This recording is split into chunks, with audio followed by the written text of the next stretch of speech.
Hello from your favorite Grasslands PR team. This month we're back with another reason why these overlooked and underappreciated ecosystems are objectively the best biome. I'm Alan. I'm Rachel. Did you almost say I'm Nicole? No, why would you say that? Because you made a face. Who is Nicole? I did have to think about what my name was for a second there. Well, I am Nicole. Outstanding. Today, we're talking about something that is neither overlooked nor underappreciated, but is a really cool animal. So we had to cover it eventually. Wow. Talking about elephants. This is one of the few animals that we actually do picture living in a grassland environment too. Yeah. So many of the animals we pick were like, yeah, remember to put them back in a grassland in your imagination because that's where they came from. Yeah. That is a fair point. Mm-hmm. I mean, yeah, for like African, I assume we're talking about African elephants in particular. Like they are, they've just like continuously occupied their historical range too, haven't they? Probably. I mean, probably. Yeah. Cool. Huh. How nice. They've always been there, and they always will. That's what I like to say. Remembering every wrong thing we've ever done to them Oh no. till the end of time. Oh God. Learning from each other, toppling trees, and shaping the environment around them. Is this going to be like a orcas versus the yachts situation with elephants eventually, you think? Yes. Where they just like band together and take us down. I hope so. I mean, I would be surprised if that didn't eventually happen, honestly. We do need a land-based orca to Yeah. join in with the, Absolutely. activities. Yeah. It would be exciting, I guess. And we will talk about human-animal conflict because that is a huge thing when it comes to elephants. It is not exciting. It's horrific and sad. But, before we do that, I do want to just talk about, like we said, how do they fit into their environment? It is one of those animals that we do picture in a grassland, but I don't think that people, people just, they eat a lot and they wander around. Mm-hmm. They're doing a lot more than that. They are what are called ecosystem engineers. Wow. Buzzword. Like a beaver. Like a beaver. Uh-huh. Like a prairie dog. Oh, yeah, right. Like probably at least one kind of monkey, but probably not. But we know, I feel like the general public knows a lot about elephants, but also not a lot about elephants. Like, I feel all the stories that I see around them are stories about their long memory, about how social they are and how they communicate with each other.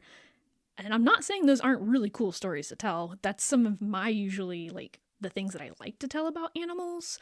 But I wanted to talk about their ecosystem services and the human-animal conflict around them because I don't see those talked about very often. Okay, nice. So, should we do a quick rundown of everything we know about elephants? sure, go. All right, Rachel, 5 elephant facts, go.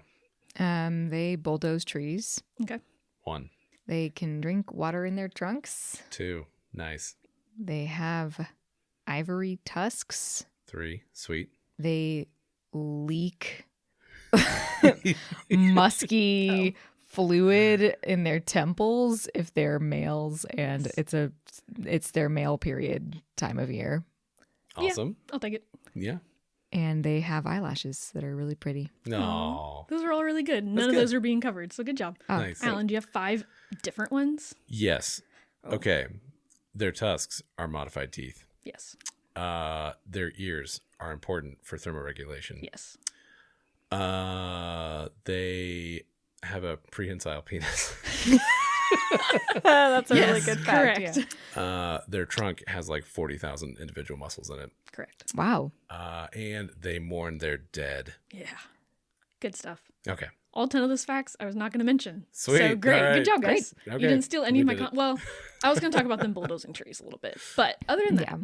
Oh, sorry. I think Yeah. I only listed 4 facts, so I don't remember. There was 5. there I were. thought So. Yeah, I was Alan was counting them literally off. I was- counting them. So No, you did a Great. stellar job. Great. your Yeah. 5th one was about their eyelashes and how cute they were.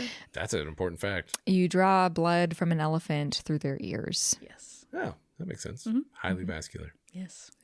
Cool. Good job, guys. Legitimate. Now that we got that out of our system. Yeah. Tell us different things about elephants.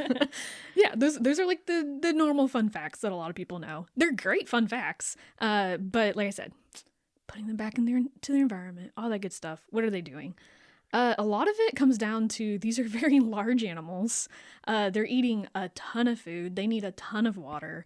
And just them existing and getting that food and moving through the environment changes it drastically.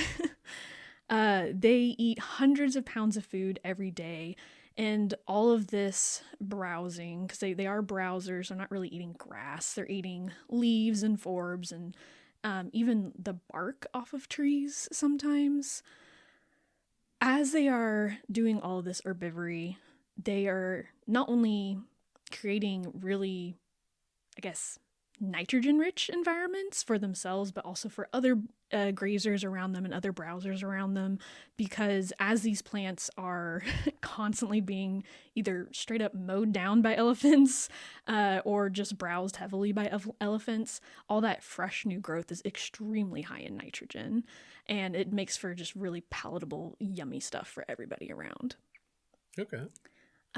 They also, by moving through these environments, because they will, especially the females, as it turns out, really like, at least during certain parts of the year, very dense areas. So I think that's also something interesting about African elephants in particular, is we do picture them a lot of times in like the open savanna environment, but they will go into more heavily forested areas, and they are drawn towards them, especially if they're nursing or they just have a lot of mouths to feed. There's more food there, so they're going to go there more often.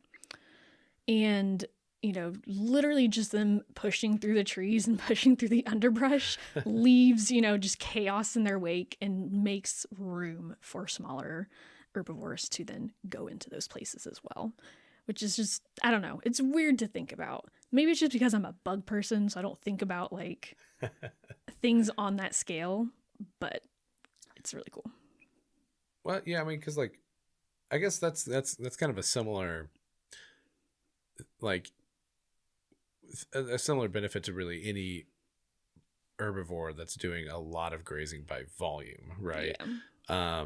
Because like, I mean, that's a similar benefit that prairie dogs create, right? Like they trim down certain like woodier or like older growth, and then bison are like, oh, hey, do fresh stuff. Yeah, all that fresh stuff. And all that with prairie dogs and with elephants, because they are just consuming so much, it's also creating more space and increasing the biodiversity of the plants in those areas, which then affects, you know, a whole host of different things as well. Nice. They are extremely important in that way. And you guys didn't say like how big they were, so that's the only fun fact that I put on here. Is, you know, African bush elephants in particular, are 5,000 to 14,000 pounds, depending on sex and age. And then they're really interesting because there's like extreme outliers, where like the largest ever recorded bull elephant, male elephant, was twice the average. He was 24,000 pounds. Wow. Or 11,000 kilograms. Good. That's like a reliably documented thing. Yeah. That's insane. It wasn't an error in this scale. That's like large. That's like larger than Columbian mammoths. That's like unbelievably huge. Huge. He was 13 feet tall at the shoulder. Is that taller than other elephants? Most elephants, I think I want to say they're 10 to 11 feet tall. So he's not like, and he's taller, but it's not like he's twice as tall. He's just heavy. Wow. Cool. From eating plants. Yeah. That is also crazy. Insane. Yes. Yeah. That's why they have to eat hundreds of pounds a day. Like it's anywhere from like 100 to 500 pounds. Again, because there's just such a large range of like sizes of elephants. Right. It's like hard to get an exact average. But yeah, they're eating a ton. They're also pooping a ton because they're eating such in general low quality forage.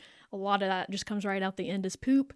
So they are making huge impacts on the environment just from their feces, changing the soil chemistry, which then, again, changes the plants that are able to grow in that area, which changes the butterflies, which changes the small mammals and the herbivores. Like everything that they do changes the landscape around them in drastic ways. I even found one article that was like elephants walking across the savanna, if it's like a little muddy, their footprints are creating, these pools that are being used by insects and amphibians.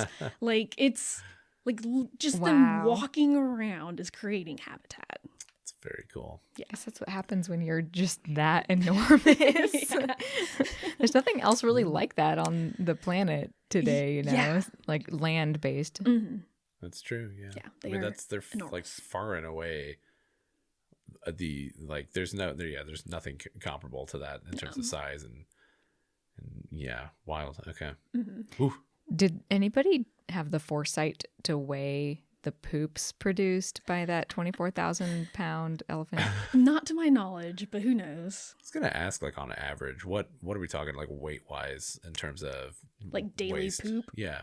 I did not look that up. That's a really good question. I have scooped elephant poop. It's extremely heavy. I did it one time and I was like, never again. That's too much work. Yeah. But elephant keepers and zoos, they are buff because that is a lot of weight to just be hauling around every day. Yeah. But yeah, I don't know. Great question. Yeah. And I'm sure it's documented somewhere. Maybe not that elephant, but average poop produced in a day. That's got to be a fun fact somewhere. Sure. Oh, yeah. I mean, there's no way zoos haven't quantified that by now. Oh, yeah. If for no other reason than, like, bragging rights. Like, is there any use to all of that waste within the zoo?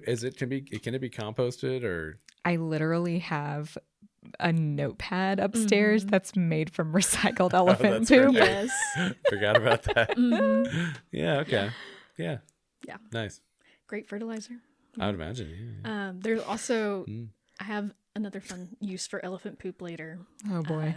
But we'll wait for that one. Jewelry? I mean, probably, but I didn't find that in my research. Sculpture. Probably. Oh, like butter sculptures, but like steamy a little bit. What a cursed thought. Okay. Ooh. Yeah. Right. Okay. Let's get you back on track, Nicole. Yeah, it's fine. It's fine.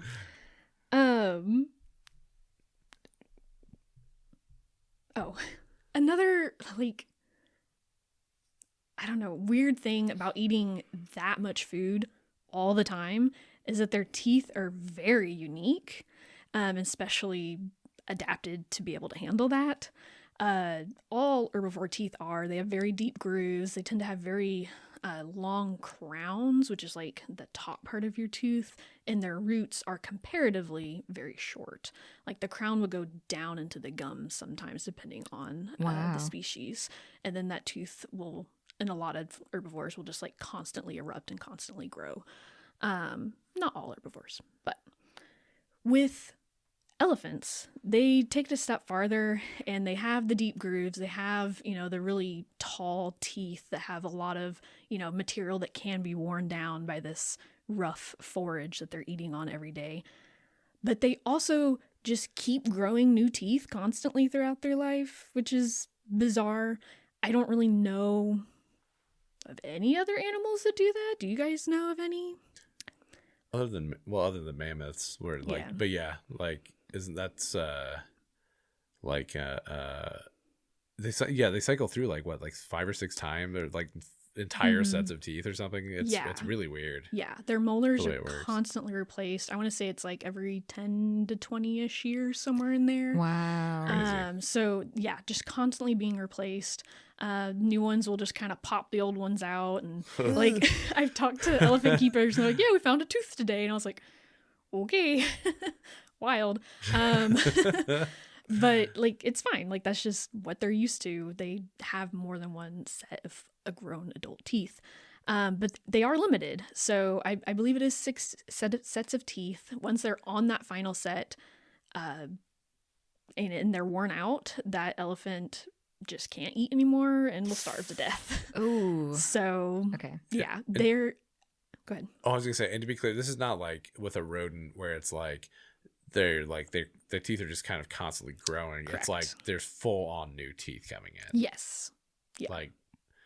Like how we lose our baby teeth and get adult teeth. But are they it just keeps happening. Are they like in there already? Like yeah. they are. elephant Oh, skulls no. are wild. Oh, no. Because they're growing like from kind of like your like upper jawbone, and they're kind of like tilted and angled this way, kind of towards like the front of your chin. So they grow out and then they kind of rotate and then like pop out the old tooth. So there's just like it's a conveyor belt of teeth just waiting to erupt. Yeah. Oh wait, sharks do that too. Yeah. That's, I thought you were yeah. talking about just mammals, but yeah. Gruesome. Yeah. It's gnarly. Wait, are they all like interchangeable? What do you mean by interchangeable? Sorry, I'm just picturing a conveyor belt of teeth, and like they stop at the tooth they want to pop out, and then they pop that one out. Well, it's like they have like a battery of teeth, right? What? Like it's like a, I mean, Like it's a big block, like a brick. yeah. What? Like that. Well, I mean, you've probably looked at this more. I'm okay because I'm basing this off of like I've like mammoth fossils that I've dealt with, where they like it is like a brick of teeth, and there's like little slots and like groovy slots, and it's sort of like they just like pop out in order. Was my understanding. I mean, more or less, yeah. Like it's like they don't have that many teeth in their mouth because their teeth are very large. I don't know like the dentition count or anything, but yeah, it's not that many teeth, so it's not like that many teeth to replace, if that makes sense. But yeah, they are just kind of like in there, and then like a new one pops out, and then once that new one's there, you know, there's already a new one growing in the back, getting ready to replace that as well. So this happened to you when you were growing from up too. scratch? Yeah. Where do you think your adult teeth come from? They just... It's like erupt out of you. But they're like in there already. Yeah, right. Yeah. And you're saying They're it's not the like same new. Yeah. No, yeah, they're yeah, like in there's there. not. So not all six I'm so sets confused. are in there. Okay. Yeah. So like, okay. at least not to my knowledge. Like, and like the the skeletons that I've seen were not like that. There might be like one or like a half, like a little baby one growing in the back, and then like one about to emerge, and then one that's actually being used. Why can't the tooth factory just keep making new teeth then? I don't know, man. I don't know. That's a good question. It's a great question. Why is it only 6? Why not like 6 + 1? Oops, I messed up. Well, everything, I don't know. Great question. It is a good question. I gotta say, thinking about teeth too much is true body horror. Yeah. We just got like these exposed like bones. We're We just don't- we're just like showing them to each other, clicking them. Clacking them against forks. I guess they're not actually bones, but they're kind of bony. I mean, and they're weird. bonish. They're bonish. Yeah. All right, let's move Living on. tissue on the inside. Oh God. Anyways, I think teeth are absolutely fascinating. But we can move on. Sorry, I was just thinking about how in the book I just read, one of the necromancers stripped the enamel off of her teeth to fuel one of her necromantic things. There's got to be a better way to do that, right? I mean, she was running out of material. Pick any other bone in your body. Took all the enamel off her teeth. That's how desperate she was for material. We need to move on. And then it described like, oh, my like teeth were raw from the enamel being gone, but Yeah. like I powered through, and it's like, That would hurt oh. so bad. Mm. I would rather be dead. All right, content warning. Body horror. Oh, We're cutting this out yeah, for that's sure. definitely cut. Yeah. But some of that, Spoilers for the Locked 2 series. Yeah. some of that feels like body horror that is staying in. Yeah, I think it's fascinating. Dude. For some reason, that's fine. I don't like talking about human teeth, but elephant teeth, very cool. Yeah. Oh yeah. No, other animals' teeth are fine. Just don't. Yeah, ever. I don't want to think about human teeth ever. Okay, let's move on. again. Thank you. Anyways, I have like, so there's the African bush elephant, the African forest elephant, and then there's the Indian elephant that lives like entirely in forests. And I'm focusing on the African bush elephant because they live in savannas most of the time. They're using savanna and open grassland environments most of the time. But I want to acknowledge that these other elephants are also doing great work. The Gold star. yes, Good job, star. elephants. Performance review. Pass. Yes. But a St. Louis University article suggests that if the elephants in the forests of Africa just like suddenly disappeared, we would lose about 50 million acres of forest. Jeez. Yeah. Wow. That's only 6 to 9% of the forest that's there, but like 50 million acres of forest would be lost just if we lost elephants. Yeah. And those guys are really fascinating because they're still huge. They're not as big as the bush elephant that we picture, but they're still very, very large. But they're extremely understudied because they live in these forest environments. Like, they're huge, but they're impossible to find in these forests because they just kind of like mosey through and like do their thing and like disappear into the underbrush, which is terrifying to think about. Yeah, because they're monstrous in size. Yeah, and they just can like sneak up on you, like wild. Okay, wait, but do we know why they impact forests that much? I mean, are they bulldozing trees less or differently? Or, I mean, they're not planting trees, so...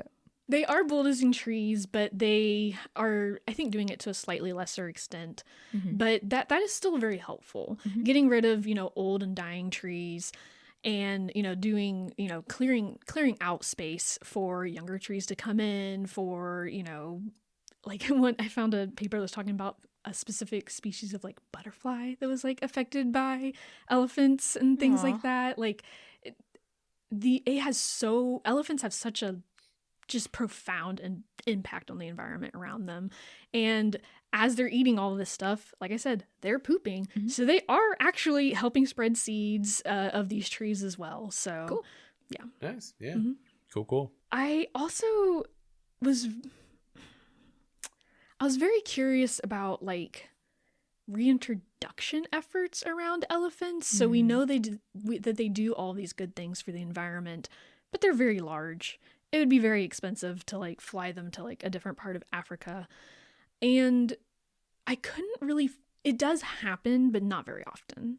And a lot of times it's like a game preserve opening up its fence and then the elephants move off or they move into the preserve and things like that. It's natural movement of the elephants more than it is purposeful reintroduction efforts. That does happen, just not super frequently. So yeah, what's the connect? Like, haven't there been some efforts to like improve the connectivity of elephant environments? Like, Absolutely. I feel like I saw this documentary where they were basically like making elephant tunnels and like putting all these like painting them with like sugar everywhere to like try and get elephants to walk through them and stuff. Like, yeah, there's a lot of that. Like because again they eat so much. They move along. They move around a lot every day, and so having these habitat corridors available to them is important and is absolutely an active thing that people are doing for them. Yeah. How much of the lack of reintroduction is just because of the cost of trying to move an animal that size? I have to imagine that that's certainly part of it. But I don't know for sure. It could also, I also fell down this rabbit hole of like, we don't fully understand like all of the different environments that elephants use. Like there's a lot of like pretty recent research involving like multi-year studies where we're finding, like I said earlier, the elephants aren't just using savannas, they're using savannas and forested areas, and that females are using different kinds of habitats than males are. So it's really complex and difficult to provide elephants with everything that they need in order to like truly thrive. And it could be at least part of the reason why we see like stories of different reserves like being just like trampled and destroyed by elephants. It could possibly just be lack of space, but also they're just not getting the correct environment that they actually need. We're getting what we think they need. One study went so far as to say that like male and female African elephants act so differently that we might as well like consider them different species. Like that's how different their needs are in the environment. Wow. What a crazy thing to say. Huh. Yeah. Is that reflected in like their husbandry as zookeeper, like in your knowledge? Not to my knowledge. Yeah. I'm not going to say it's not, but not to my knowledge. Interesting. That's very interesting considering that this is like probably one of the most charismatic of all charismatic animals. Right. that inspires a lot of conservation and gets people interested in animals, and that we're still learning so much about just how they use their environment and what they need from their environment is like wild to me. Yes. And those needs change throughout the year as well. So like dry season versus wet season, they can have completely different environments that they're utilizing. That same study found that especially females are like really dependent on like water sources being nearby. The males are too, but to a slightly lesser extent, like in the dry season. So dry season, elephants in general are going to be more constrained by whether or not there's water around. And then in the wet season, they're using heavily those open savanna environments because there's more food available there. Okay, so like, and how many elephants would form like a functional herd, like or like how many do you typically see in like a social unit? I want to say that what we see now is not what we would have normally seen in the past, first of all. And it really, really depends. Yeah. You'll have lone males wandering around, and then females tend to stay in family groups. I mean, you can find groups of a few dozen, but, you know, smaller groups of less than 10, I wouldn't say are rare. Okay. Gotcha. Just curious. Yeah. And once you get into those big groups, those are the ones that are moving around a lot. That's another thing that was found with some of these like large scale studies is that the females move much more than the males do because they're trying to feed offspring. They have larger groups, so they have to move more to find food. So that's at least some of the picture around how they fit into their environment. It's obviously much more complicated than that. But I wanted to talk about, you know, how they interact with humans, some of the things that we're trying to do to alleviate some of that stress. Because again, big animals eat a lot, trample everything in their path. When you are someone out there trying to survive and, you know, grow crops, you know, elephants have been known to trample crops, to go through in one night and just eat an entire field. You wake up the next morning, your entire livelihood is gone. Like, that's devastating. Yeah. And so there is a lot of tension between, and this goes for Indian elephants, it goes for all elephants, not just the African elephants. But my research focused on African elephants. There's a lot of tension there and a lot of different ways that we have, you know, tried to fix the problem, some with more success than others. One way that has been found is sometimes offering artificial water sources because, again, especially in the dry season, elephants are really restricted by water availability. So if you offer water sources away from settlements, then hopefully the elephants will stay away because that water is more important than raiding the fields, usually. Some other kind of interesting ways is just putting up deterrents. So this could be sound, it could be things that smell really bad. It can be, we talked about this before on the podcast, I think a couple of times, but it could be fences made out of beehives. So lots of really, really fun ways and very inventive ways of keeping elephants out. And what's nice is that for most crops, you only really have to have these deterrents up for, you know, a month, maybe 2 months when the harvest time comes around. If there's no fruit for the elephants to eat, they're probably not going to come around and just like, you know, eat the leaves off the plants because they can just go eat a tree instead. Sure. Yeah, that makes sense. Makes sense. Cool. One of the more common ways of keeping elephants out is through the use of crushed up chili powder. Very stinky, very ouchie if you get it in your eyeballs. So does that happen frequently to get it in your eyeballs? So it is if it's on a rope about eye level to an elephant. Oh my gosh. So okay. It is pretty common to make fences with kind of 2 lines of rope going across it. The ropes are doused, like marinated in chili powder, crushed up chilies, and motor oil. So that it like sticks really good to the rope. And so they'll put 2 lines. If there's babies around, they'll put a 3rd line a little bit lower down. to keep the clothesline the babies. babies. We gotta keep the babies out. Well, because if a baby gets in there, mom is gonna destroy everything to get to that baby. Yeah. So if you see babies, make sure you got that third line. It's important. Okay. I'm on board with this now. Yeah. Clothesline the babies. Yep. And they'll even like between each fence post, so a lot of times you'll see like pieces of cloth hanging between the two lines with that chili powder oil mixture on it as well, just as an extra, just like smelly deterrent. Elephants are smart though. Some of them have figured that they can just walk backwards through the ropes and not get the chili powder all over their faces. Oh no. So It's a perfect plan up until that. yeah, Oh, it's such a simple well. solution too. I know. Oh, man. It's so good. It's really anything other than walking eye first into it is, yep. Yep. So close. So It's worth a shot, though. Yeah. I mean, yeah. and it is effective for most elephants, Yeah. but there's always that smarty that figures it out. And I just love the idea of elephants just shimmying backwards through a fence. There's also chili bricks that are sometimes used.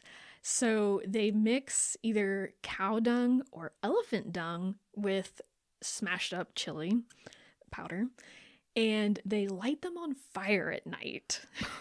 Because you're asleep in your house, like it doesn't matter if there's a whole bunch of noxious, chili fumes blowing around your house. It's Yes, fine, I mean, but that's gonna keep the elephants away for sure. stay upwind of that, I guess. Dang. Yep. So effective, Yeah. I'm so glad that we really only have to worry about squirrels. right? That's another thing that like blows my mind. Like, what a different obstacle to overcome in your daily life. Yeah. Yeah. Just a 10,000-pound animal. Just Well, and rummaging. elephants are like far from the only thing that will yeah. raid your crops thoroughly. Also, I mean, Yeah. Yeah. I have a thing in a second, but like, it's so easy to dismiss the problems of people that you will never meet, you will never talk to, and that exists in this faraway place that you can only like vaguely imagine. It's a real problem. Yeah. Like, No, for sure. I mean, having environmental goals being dictated by Western wealthy white people yes. Who don't have to live with elephants who in their don't backyard. have to live with it. Yeah. Yeah. It's kind of absurd. Yeah, it is. Like there's complicated opinions, I guess, surrounding elephants in Africa, right? Like it's not all negative. Oh yeah, absolutely. Like there are a lot. It's the national animal of several countries. Like Yeah, it's highly revered in many places. Yeah. And like, and we'll just talk about it now. Like it's really, really, I have personally seen, like when we talk about conservation of these animals, poaching is absolutely an issue, but it's not as simple as we make it out to be. And I'm not going to pretend like I know all the nuances around poaching and, the people that, resort to that. But like, it's way more complicated than we make it out to be. And a lot of times we do this weird and extremely hurtful othering of people. There's this really, really good article by the National Association of Interpretation that we will link in the show notes. I highly recommend everyone read it. And it talks about, why this is such an issue, especially when we're talking about conservation. There's a really good quote. Perpetuating xenophobia is not a worthwhile trade-off for successful outreach. We do this othering and we have this really, really toxic language, especially around rhinos. There's a really popular Western opinion and story around rhino horns being like an aphrodisiac and things like that. And there's a lot of support that is not a belief that was originally held by people that were poaching them.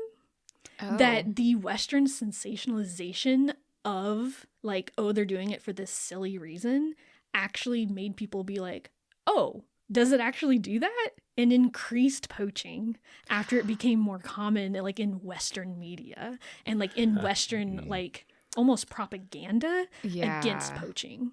Oh my God. Yeah. I just want to acknowledge that it is more complicated than it seems, and that like Western media has made it even worse. Yeah. Because we no. don't talk about the whole story. There's a lot of nuance to it that we're ignoring, for Mhm. sure. For sure. Stopping poaching is extremely difficult.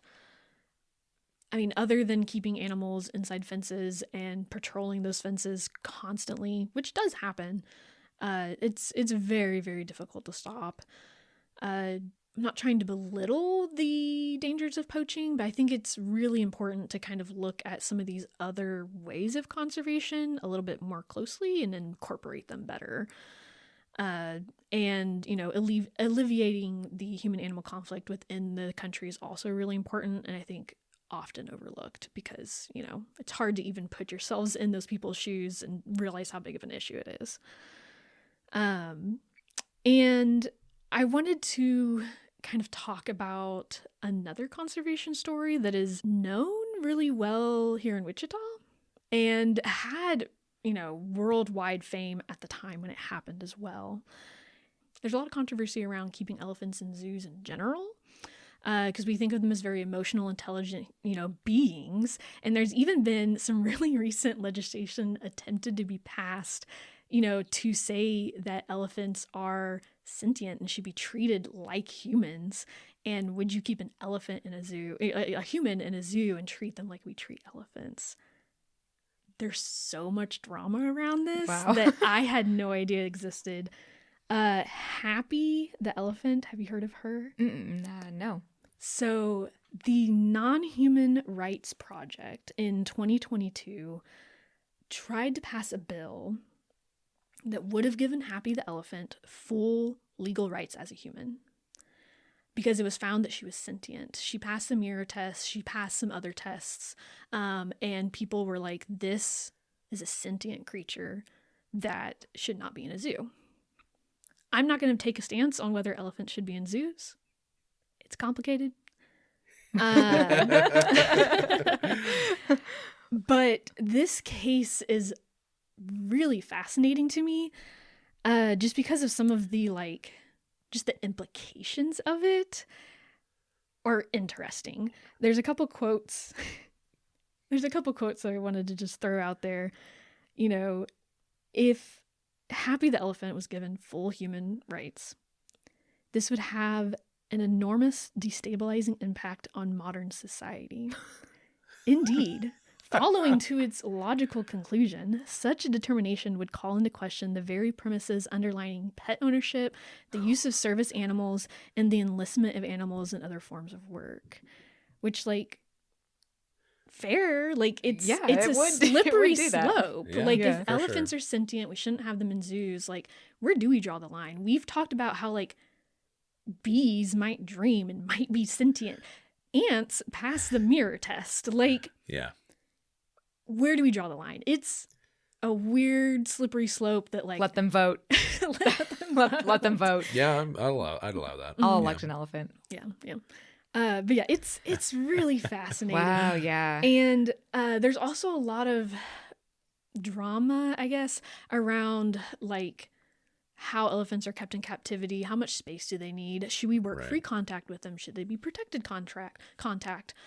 So, like, should we be in the enclosure with them? Can we form, like, a close enough bond to trust this animal to not just snap our necks, basically? Or should we probably have a fence between us and them? I'm going to say probably have a fence. I do believe in fences between you and elephants. Taking a firm stance there. I do take a firm stance there. But, like, in the zoo world, like, this it was fairly recent that AZA did pass that you have to be protected contact with elephants. So you have to have some kind of a barrier. That makes sense. And there was a zoo. This zoo was so adamant about continuing to work free contact with its elephants that it dropped its AZA membership and went to ZAA. And that's a whole nother can of worms, AZA versus ZAA. There are good ZAA zoos, but in general, AZA is considered, cream of the crop. This is the best of the best. If you go to an AZA accredited zoo, you're supporting conservation. You're doing a good thing. If you go to a ZAA zoo, who knows where your money's going.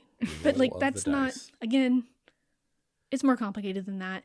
Yeah. AZA is also extremely expensive to get into. So a lot of smaller institutions choose to go ZAA purely because of monetary reasons. Yeah. And they might still be following AZA's guidelines on like how to keep their animals. So sure. But I digress. Just for a quick definition of terms, when you say free contact, are you talking about like keepers in the enclosure with just like with 10,000 pound animal? Yes. Okay. When you're talking about, what was the other term? Protected contact. You're saying like the keepers fence. Interact only through a fence. Correct. They only go into the enclosure proper if the elephant has been moved, sequestered in another location behind fencing. Yes. Okay. So like zero contact. Okay. Yeah. Gotcha. Yeah. Gotcha. So and with elephants, like I have pet an elephant in an AZA zoo because it was behind a fence and they were doing checkups on it, and so they had it lean up against the fence and you could pet it through the fence. But that's still considered protected contact because there's a fence there. Okay. So has there ever been I mean, I'm sure there has, but like, has there ever been like a blackfish situation with elephants where they have do you remember the documentary Blackfish? Yeah. Has there ever been a situation like that where like an elephant has shown a lot of aggression towards a keeper or someone that they're familiar with or have worked with? Yes, absolutely. Okay. Yeah. Elephants are extremely dangerous. Again, we dress them up as these caring, amazing, beautiful things that you can have this amazing connection with. And that can be true. I'm not saying it can't be. But like especially a bull in musk, that animal wants to do nothing but find a mate and is extremely aggressive. And there have been in AZA, in ZAA, in, zoos all over the world, keepers seriously injured and killed by elephants. Okay. So yeah, it is. Yeah, I was just curious. I mean, it happens all the time with any number of animals in a zoo setting. So I was just curious how frequent it was with elephants. I like with all of the semi-recent changes, like since the 2010s, there's a lot fewer incidences like that. Okay. So cool. I feel like I have strong stances on all of this, but I don't know if I should share any of it on the podcast because we're not trying to court controversy. We're trying to educate. So I do have a story that is controversial. I mentioned that I had a story that was very near and dear to us in Wichita. Yeah. So let's travel back in time to the early 2010s, not that long ago. Africa, in a huge, horrible drought. Rhino populations on the decline. Yeah. Everyone loves rhinos. We got to keep those guys going strong. Yeah. This is relevant to elephants, I promise. Elephants compete directly with rhinos for food and space. They both eat a lot. They're both big animals. A lot of times they live in fenced-off preserves, such as ones owned by big game parks, which is an actual organization's name. And there were elephants in a particular park in Eswatini, which is formerly Swaziland. So these elephants were known as the Swazi elephants or the Big 18. They were highly sensationalized. This made news all over the world. These elephants were competing with these rhinos, and it was decided by the owner of this park. Ted Riley is the owner of these parks, and he basically went to the zoos and was like, we got to get these elephants out to make room for rhinos, which is kind of the initiative, ended up being called Room for Rhinos. And you can take them from this park, or I'm going to kill them. So 3 different zoos in the U.S. stepped up. The Henry Dorley Zoo in Nebraska, the Dallas Zoo in Texas, and the Sedgwick County Zoo in Wichita. And they took these elephants, spread them out between these 3 zoos, and gave them a home and saved them from being destroyed. It's a very heartwarming story. This was a unilateral decision by one landowner. Yeah. God, okay. Nothing bad happens. Yeah, it's fine. Oh my God. And it's a very heartwarming story. It's if you go to the Sedgwick County Zoo, you can go and step inside of one of the actual like cargo containers that held the elephants when they were flown over here. It's a really amazing story. And, you know, if the elephants were going to be destroyed, like, might as well, like, have them over here so we can educate people and, you know, have this, you know, amazing resource. Yes. I listened to somebody from the Sedgwick County Zoo talk about flying them over, and I just want to put this into your head just as a little like moment of levity, right? They had to wrap them in plastic on the outside to contain all the feces and urine during transport. Sure. And during handoffs, some of those plastic containment zones got damaged, and it caused the urine and feces inside the plane itself to slosh around so much that they had to get clearance from the air traffic towers to fly at a low altitude because the plane was pitching back and forth dangerously. Oh my Wow. God. Well, that's what I was wondering. Like, I mean, how it's like a 20-hour flight. Yeah, it's Yeah. I mean, you can't keep an animal that large, that sedated for very long, I'd imagine. Yeah. And I mean, like, if like it weighs 10,000 pounds, like if it knocks a side panel off the plane, oh my God. Yeah. Like, it's a wild thing to think about. Yeah, Okay, it was anyway. an undertaking getting Yeah, these it's guys. terrifying. Like, yeah. Absolutely ridiculous. For clarity, I believe that mishap occurred when it was already on U.S. soil and it was like flying from an international airport to Wichita or something. yeah. It wasn't like flying over the ocean that way. But They probably use like a military aircraft for this, right? Like I don't remember. like a giant cargo. Yeah, like, it was a big cargo plane. I read what kind of plane it was, but I have no concept of like what that is, so I didn't write like it down. That kind where like it's got like the bay in the back. Because I mean, how are you gonna fit that thing in there? Yeah. Anyway, sorry. On It's a tracks. wild. It's a wild. No, it's a wild thing to think about. It's insane. Like the hoops that people had to jump through to get these animals flown over here. Yeah. Absolutely insane. I remember when they came to Dallas. That's where I was living when this happened. I worked with a lot of people from the zoo, and it was It was a big thing. It was a big deal. It was a really big deal. Yeah. Oh yeah, huge. Like in Wichita, people lost their minds. Yeah. Like yeah. oh yeah, that's because they had to drop off some of the elephants in Dallas, and that's why there was an opportunity for the plastic to get damaged because they had to repack in the Wichita elephants. Oh gosh. Insane. Oof. They couldn't just like let them have a bathroom break. You know, like No. give them buy Just some, open up buy the some cargo snacks, hold and just let it all fly out. Put a leash on them and take them to the... hose it off in there. And then, all right, kids, back in the car. But yeah, I've heard this story like dozens of times, and it's amazing. It's incredible. It's a huge feat of like planning, and I don't even know what all went into it. But I was reading this article, and apparently a very similar story was, brought forth to the public in 2003. Again, saving of elephants from one of Big Game Park's reserves.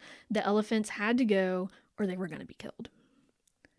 Why is this man constantly running out of room and having to get rid of elephants? It's weird. The same person? Same person. Ted Ryerson? Ted Riley. Riley. And so, in 2003, zoos stepped up, shipped the animals over, got them new homes. So almost the exact same story. Is there an answer to this? Why? Kind of. The eyebrow wiggle. Pump, yeah. Signature. So I found this great quote from Ted Riley, founder and executive director of Big Game Parks. And he says, first, I wish I knew what this guy's voice actually sounded like, because I want to give him like an evil villain voice. But anyways, Wow. First, I didn't sell the elephants. That would be breaking the law. I donated them in return for a charitable donation. But yes, absolutely, you have to adapt to management policies of sustainable utilization, meaning you have a surplus of animals, which good conservation produces. What do you do with those surpluses? You sell them for $250,000 donation. Each? A head? No, not the whole herd. The So whole the herd for herd $250K. in 2016 was given a donation of Yeah. $250,000. I mean, I wonder how much it costs. The shipping cost would have probably been, Insane. yeah. Is that on top of? Astronomical. I mean, because like the zoos took care of the shipping and everything, so that's Yeah. like in addition to the donation. Yeah, so the $250,000 went directly to big game parks and to Ted Riley. And I believe it was $150,000 in 2003. What makes this story even a little bit more weird is that after I'm so sorry. $250,000 is not correct. It was $450,000 in 2016. Okay. So that's exciting. But what was interesting that I found here is that after the 2003 rehoming, the elephants remaining on the preserve were supposed to all be neutered so that this would not happen again. In 2003? And he purposefully left some of them unneutered for conservation purposes, of course. Sure. Oh no, we've got all these extra elephants Oh, now. Will someone no. give me a $500,000 donation to Take them, find them? or I'm a gonna kill home? them. Like, Otherwise, I have to kill them. yeah. God. So it gets even crazier, believe it or not. This journalist in this article from the New York Times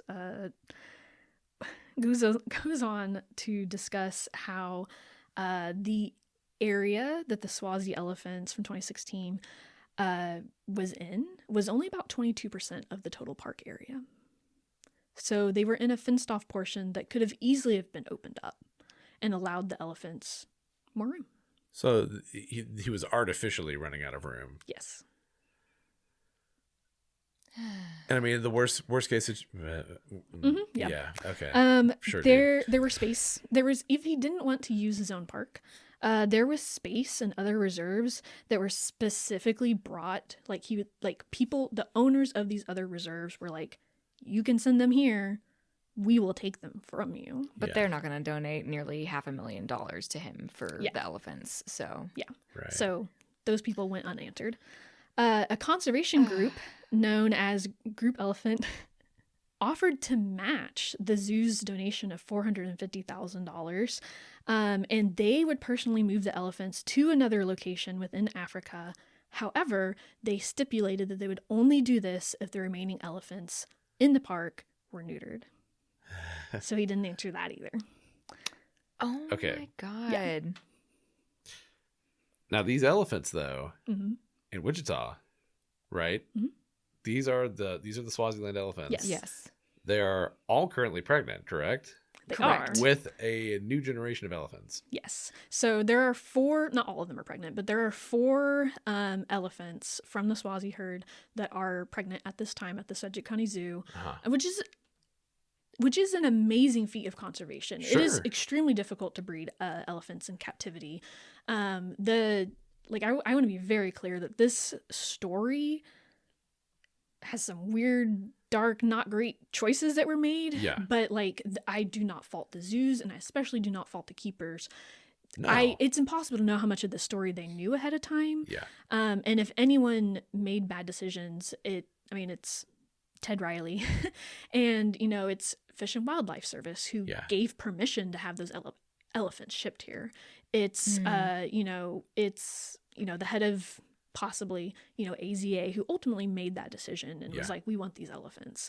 Like, it's the powers that be. It's not the individual zoos. It's not the keepers. These elephants are being taken care of very well. No, yeah, So- no. All three of the zoos that Those are are housing high-class them, they're zoos. very good institutions. Especially Henry Dorley is like one of the best in the country. So Yes. yeah, like these are good zoos. But I guess my question is like, This is not a. We're getting into my. We're gonna get Please. into my like whole deal. Yeah. What is the merit of breeding it in captivity here in the United States? So, elephants in zoos, like I said, are a very touchy subject. Yeah. The main reason that I have seen over and over again for, animals in zoos, especially something like an elephant, is to preserve genetic diversity in case something bad happens to wild elephants. Valid. Sure. There have been multiple animals that would have gone extinct if we didn't have them in zoos. Absolutely, yes. The talkie, the black-footed ferret, California condor. Yeah. Like there's a ton of really great breeding and conservation work that happens in zoos. Yeah. So valid. Another reason to breed them in captivity specifically is, now these babies can go on to another institution and we're not taking animals from the wild. Which okay, so basically cutting the Ted Ryersons. I feel like that's the guy from Groundhog Day. I think I'm right. But basically cutting that guy out of the loop, and then taking more ownership and oversight of this process of getting elephants to worthy institutions. Yeah. Okay. Sustaining like a captive population, basically. Yeah. That is fine. Because here's my whole thing with this, and I don't want to say I'm either for or against, like, categorically when it comes to this animal or other animals in zoos. For me, it is always just a calculation of, is there a compelling conservation reason? Is there a need, whether that's, in terms of preserving genetic information or whatever, that can be met by housing in the zoo? If not, if you're doing it as an attraction, what are you doing? Yeah. No, I agree. And that's, part of the reason why elephants are so hotly debated. And, there's groups out there trying to have us treat them like equal to humans. Like, they're smart, they're intelligent. In the wild, they roam, 50 kilometers a day. But, like, realistically, they're doing that because they have to. Right. They're not necessarily doing it because they like to do it. Sure. And elephants in captivity do have a lot of interesting, like, problems that arise solely from them being in captivity. Most notably, like, something that I see a lot is their feet get, like, really messed up in captivity because their feet are, like, super thick. Yeah. And so if they're not being worn down constantly by walking around, 50 kilometers a day, they literally have to shave down their feet in captivity, like, manually. So that their feet don't get messed up. Wow. Okay, I mean, as someone who will watch farrier videos, just because elephant farrier, I would be curious to see what that process looks like. Yeah. Is it Parmesan? I mean, yeah. Like, have you seen those foot doctors on the TikTok? It is more and Parmesan YouTube than it is like a hoof. What a terrible thing to say. Okay. Well, no, it's like I know. the foot doctors. Yeah, I know. Not the hoof doctors, but that's also kind of Parmesan-y sometimes. I'm sorry, never mind. Okay. Okay. Man, zoos, instead of giving money to people like Ted, just consider and okay, wait, hang on, sorry. Actually, back up before I make a joke about this. Let me make sure I have my facts straight. We keep saying the zoos as if these individual zoos made, like, I don't know, deals with this guy. It was AZA that made the deal originally. I'm honestly not 100% sure. Okay. So, like, I was parsing through this article and it was extremely well written. Towards the end, it got a little disparaging of zoos, and that was kind of weird. So I'm not 100% sure. Like, I want to say that the individual zoos did give money, like, individually to make this lump sum of $450,000. Right. Okay. But I'm not 100% sure. That's kind of how it was worded in the article, that, like, the individual zoos did that. Okay. But again, the weird anti-zoo thing at the end made me kind of question that. And I didn't look into it more, so I don't want to Okay. Yeah. say for sure. I don't remember. Was this funded through like a grassroots campaign, or were there just like a few major donors, or did they tap into their endowment? Like, how did they do this? I'm really not sure. All three of these zoos again are huge, like really big zoos, and zoos make a lot of money. Yep. I think this article was written in 2019, and he was talking about like a third of the American population went to zoos the year before. Like, it's impressive. Yeah. Yeah. Like these are huge attractions. Yeah. And they make a ton of money. Yeah. So, yeah, I'm not sure exactly where the money came from. But. Interesting. But it was like orchestrated potentially by AZA. Yeah. So, okay. The lead of AZA approved it. U.S. Fish and Wildlife Service approved it. The country of Swaziland approved it. Okay. So like the way that it probably went was AZA saying, okay, accredited zoos, who wants these elephants? Like who wants in on this? Here's what you'll have to do to get them. And here's what we need from you to get. Yeah. Okay. Right. Yeah. Cool. Well, and even then, that doesn't necessarily mean the AZA is a bad actor. If anything, they're probably like, boy, we'd sure like to not see, 18 elephants for no die reason. because this guy was looking for a paycheck. Yeah. And so it's a bad situation. Like, obviously a lot of emotional manipulation going on here. Like, I have no choice. These elephants have to die. Like, that's not true. There were all these other organizations that were willing to take them and willing to pay him as much as the zoos were offering, if only they could stay, in Africa and just go to a different park. Yeah. So interesting. He could have literally opened up his own park just a little bit bigger. Like, they were on 20% of the land. Yeah. So, yeah. It's just weird. Yeah. Well, I'm just saying that Ted Riley, instead of, busking elephants for money, should consider just starting a YouTube channel and spreading videos of like fair. Oh, because his elephants are in the wild, so they don't get their feet shaved down. Well, yeah. In captivity. They're on preserves that are managed as, like you can go there and, spend a week and look at elephants and stuff. Yeah. They're tourist destinations. Sure. He could make $500,000 with videos, though. He makes plenty of money. Elephant feet. Yeah. I'm sure, I'm sure he's not hurting for revenue streams. Okay. What? I have one last. I have one last, because we keep saying AZA had no fault in this, et cetera, I didn't et say cetera. that. Well, okay, fair. Well, this might be a fact that you might think is interesting. Okay, great. I mean, we don't know. We don't know whose fault it was. We don't know the whole story. I had no idea any of this was happening. And I'm sure there's a lot more that this person did not uncover. But like they like flew to Swaziland and interviewed people like that were loading elephants on the plane. That like he did a lot of reporting for this article. It was pretty impressive. But there was a quote that I thought was interesting. Zoo industry analysts have predicted that without the infusion of new breeding age females, captive elephants in the United States will die out entirely within the next 40 years. These, I would come to sense, are the actual death threats that not only prompted the Room for Rhinos story, but it also dictated the makeup of the plane's cargo. 15 of the 17 elephants on board were breeding age females. Right. So, like, only the females needed moving, or were those specifically picked out by AZA? I don't know.